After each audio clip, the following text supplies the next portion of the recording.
Ptujska županja je poudarila, da so izjemno ponosni, da bodo lahko ponovno izvedli stare rimske zgodbe, ki temeljijo na najmogočnejšem obdobju v zgodovini najstarejšega slovenskega mesta Ptuj. Rimske igre še posebej, ko obujamo svojo zgodovino, ki je izjemno bogata. Ptuj kot najstarejše slovensko mesto z prvo pisno omembo ravno iz rimskih časov, tako da se res veselimo, da bomo to našo bogato zgodovino lahko pokazali tudi preko neke predstavitve, v kateri bodo vsi tisti, ki bodo v mesto prihajali v tem obdobju, zagotovo uživali. Vsako leto si prizadevajo približati staro rimsko dediščino ljudem, ne le kot zgodovino, ampak kot živ kulturni dogodek, ki združuje vse generacije. Tridnevni dogodek je za Ptuj velikega pomena.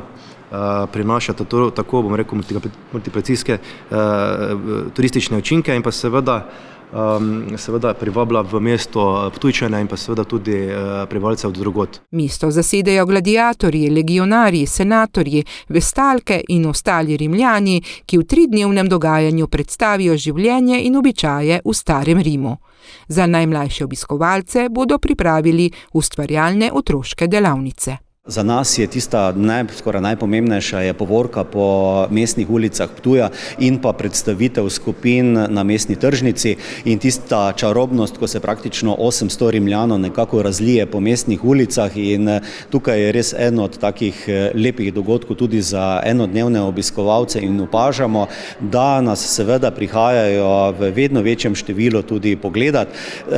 Moramo vseeno omeniti, da smo praktično v tem delu Evrope največja taka predstavitev antičnega obdobja in to seveda je vredno videti tako veliko skupin, ne samo iz Ptuja in okolice, ampak tudi iz tujine, iz 8 držav prihajajo v letošnjem letu in to so res, smo hvaležni, veseli, da smo tako pozicionirani v tem evropskem prostoru.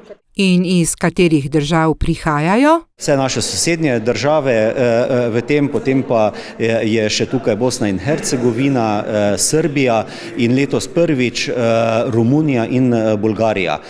Govorimo o območju, ki je v rimskem obdobju spadal pod eno skupno nekako cono v tem in zelo veseli smo seveda, da obujamo te kontakte.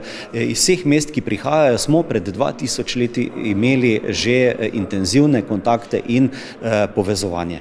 Dogodek je načrtovan z veliko mero predanosti in organizacijske natančnosti. K uspešni izvedbi pomembno prispevajo tudi donatorji, ki svojo pomočjo, gostoljubnostjo in sodelovanjem soustvarijo pristno rimsko vzdušje v srcu Ptuja. Smo zelo veseli, da od mestne občine Ptuj dobimo 15 000 evrov za potrebnih 40 000 evrov za izvedbo celotne zgodbe.